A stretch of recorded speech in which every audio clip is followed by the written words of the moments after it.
이번 개념은 관계대명사 위치와 who입니다. 용어부터 정리를 해볼게요.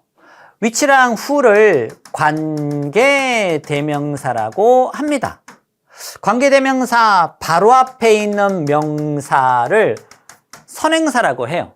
누군가 여러분에게 선행사가 뭐니? 라고 물으면 관계대명사 바로 앞에 있는 명사요 라고 답하시면 돼요.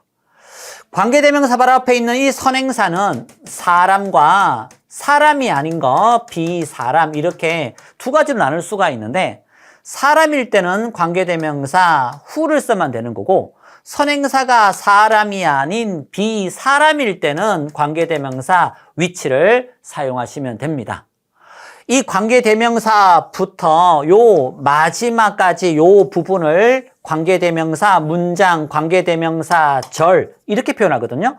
관계대명사부터 뒷부분까지 관계대명사 문장 또는 관계대명사 절 이렇게 표현하는데 하는 역할은 이 선행사를 꾸며주는 역할을 해요. 이러이러한 소년, 이러이러한 시계 뭐 이런 식으로. 선행사를 꾸며주기 때문에 선행사가 명사라고 했잖아요. 그래서 명사를 꾸며주는 역할을 하기 때문에 관계대명사 문장, 관계대명사 절을 다른 말로 형용사절 이렇게 말하기도 합니다. 명사를 꾸미는 건 형용사, 주어 동사가 있으면 절, 합쳐서 관계대명사 문장은 관계대명사 절 또는 명사를 꾸미니까 선행사 명사를 꾸미니까 형용사 절 이렇게 말하는 거예요. 용법을 말할 때 뭔가를 이렇게 꾸며주고 있잖아요. 용어가 많긴 하다. 뭔가를 꾸며주고 이 명사, 선행사를 제한해주기 때문에 꾸며주는 걸 제한한다고 해요. 그래서 관계대명사 이 녀석의 용법은 제한적 용법이라고 해요. 앞에 있는 선행사를 꾸며주는, 제한해주는, 수식한다, 제한한다 같은 말이니까 제한적 용법 이렇게 말하기도 한다라는 거. 자, 이제 지금 방금 말했던 걸 끝이다 이게 아니라 다시 하나씩 여러분들과 해 나갈 테니까 이거 너무 복잡해 이러지 마시고 하나씩 봅시다. 선행사가 사람일 때는 who, whose, whom이라는 관계대명사를 사용하는데 who는 주어, 주격을 대신해서 whose는 소유격을 대신해서 whom은 목적어, 목적격을 대신해서 사용하는 거예요. 선행사가 사람인 경우에 그렇다는 거죠. 선행사가 비사람인 경우에는 which, whose, which를 쓰는데 역시나 which는 주어, 주격 대신에 whose는 소유격 대신에 같네요. 요렇게 소유격은 같구나. 예, 같습니다. 그 다음에 목적어, 목적격 대신에 선행사가 비사람일 때는 which를 쓴다라는 거. 자, 그러면 뭐 이렇게 이론적으로만 생각하지 말고 아래쪽에 문장을 풀어나가면서 얘들을 어떻게 사용하고 있는지 직접 봅시다. 첫 번째, 앞에 있는 문장과 뒤에 있는 문장을 합치랍니다. 그러면 꼭 어떤 경우가 생기는가 하면 앞에 어떤 명사가 나오고 반드시 그리고 얘랑 같은 명사나 대명사가 같은 사람이든 비사람이든 뒷문장에 같은 명사와 또는 같은 대명사가 나올 거예요. 그러면 요렇게 같다고 보면 되겠죠?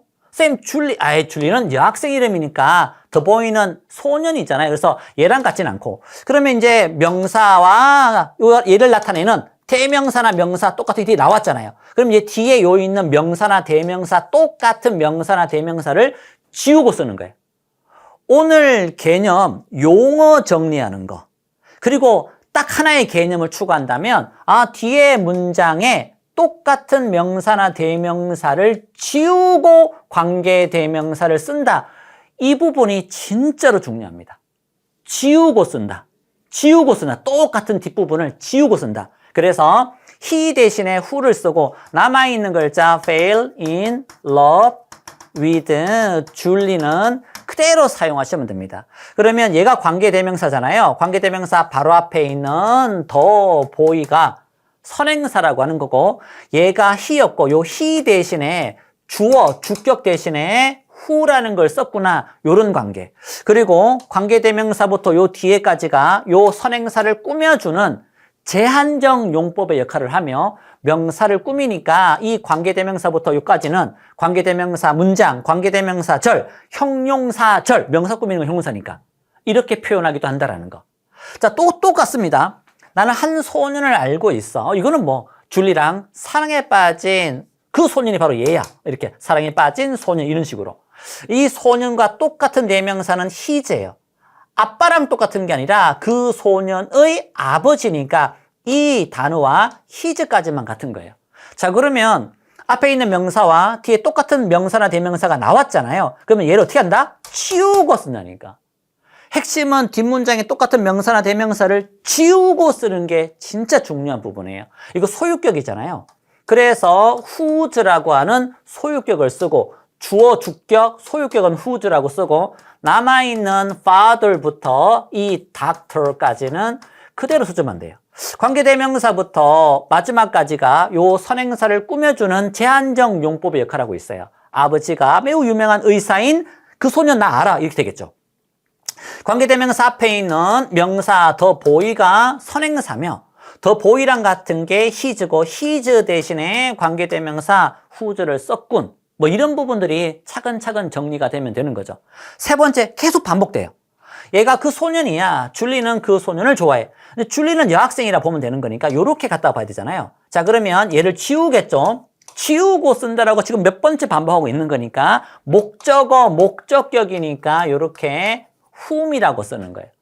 쌤, 지운 자리에 쓰는 게 아니요. 선행사 바로 다음에 관계대명사 쓰는 거예요. 지운 자리에다 쓰는 게 아니라 선행사 바로 뒤에 관계사를 쓰는 거예요. 그러면 남아있는 글자 Julie likes 여기다가 힘 쓰면 안 돼요. 얘를 지우고 whom이라 쓴 거라니까 지우고.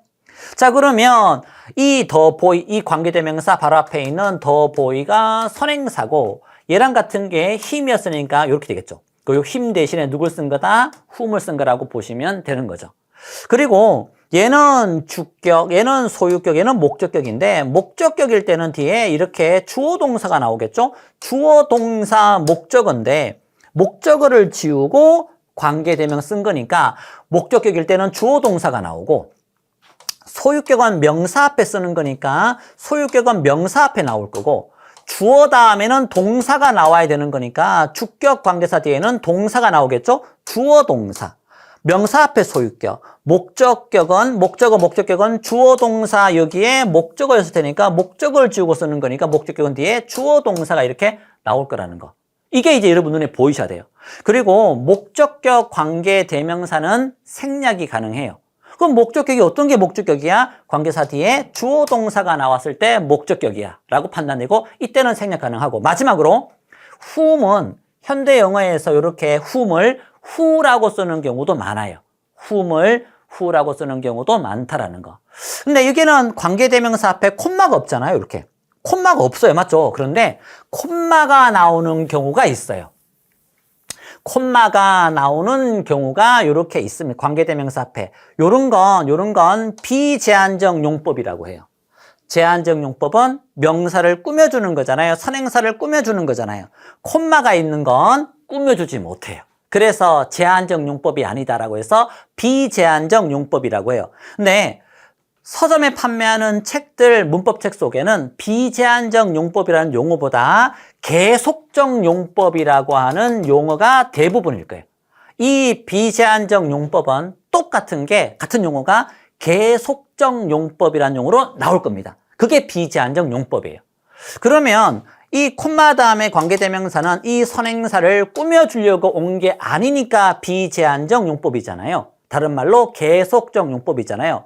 이런 경우는 그냥 추가 정보를 표시하는 거예요. 중요하지 않은 추가 정보. 제한적 용법은 중요한 정보라 보시면 되고 비제한적 용법은 중요하지 않은 그냥 추가 정보라 보시면 안 돼요. 그 소년은 진짜 축구를 잘해. 이게 중요한 정보예요. 부가적으로 추가 정보는 뭔가 하면 아야, 그 소년은 축구를 잘하는데 그 소년은 나를 좋아해. 나를 좋아하는 그 소년. 그러니까 나를 좋아한다라고 하는 건 뭔가 중요한 정보는 아닌데 야, 그 소년 있잖아. 걔 나 좋아하거든? 근데 걔 축구 되게 잘해. 그래서 나를 좋아한다라는 건 부가적인 정보고 그 소년이 축구를 잘한다는 정보는 굉장히 중요한 정보입니다. 그래서 이렇게 정보에 뭔가 중요도가 다르지만 정말로 중요한 건 비제한적 콤마 뒤에 이 관계대명사는 뭐로 바꿀 수 있는가 하면 접속사 플러스 대명사로 바꿀 수 있어요. 대부분이 접속사는 and 아니면 but을 쓰면 돼요. 대부분이 그냥 and 쓰면 돼요. 접속사 플러스 요 콤마가 있는 비제한적 용법의 관계대명사는 접속사 플러스 대명사로 바꾸는데 접속사는 대부분 and랑 또는 but 쓰면 돼요. 근데 이거 말고 for 왜냐하면 이 for는 because의 뜻입니다. 왜냐하면 do는 뭐뭐일지라도 이런 경우를 쓰는 경우는 있지만 대부분 이 두 개를 쓰면 되죠. 뭐 앞쪽에 not이 있는데 뒤에는 not이 없어. 반대 느낌 나 그러면 but이 나오겠지만 대부분 and를 쓰고 여기에 그러면 대명사를 쓸 거잖아요. 대명사는 선행사를 보고 쓰면 돼요. 선행사가 남자면 he, 여자면 she, 사람이 아닌데 단수면 it, 그 다음에 복수면 they 이렇게 쓰면 돼요. 여기는 소년이 남자이니까 뭐라 쓰면 됩니까? he라고 쓰면 되겠죠. 콤마 다음에 비제한적용법 관계대명사는 접속사 플러스 대명사를 쓴다. 접사는 대부분 and 아니면 but이고 내용 파악해서 대부분 그리고 쓰면 되고 앞에는 뭐뭐인데 하지만 뭐뭐 아니야 라고 하면 그때는 but 쓰면 되고 그 다음에 대명사는 앞에 있는 선행사가 남자일 때 he, 여자일 때 she 이런 식으로 대명사를 이 중에서 고르시면 되는 거죠. 됐죠? 이런 것도 있다. 비제한적 용법 콤마가 있는 경우 콤마가 있는 경우를 말합니다. 관계대명사 앞에. 그 다음에 아래쪽에 이제 위치를 사용하는 게 오늘 마지막이거든요. 똑같아 이것도. the books, 얘랑 같은 게 they.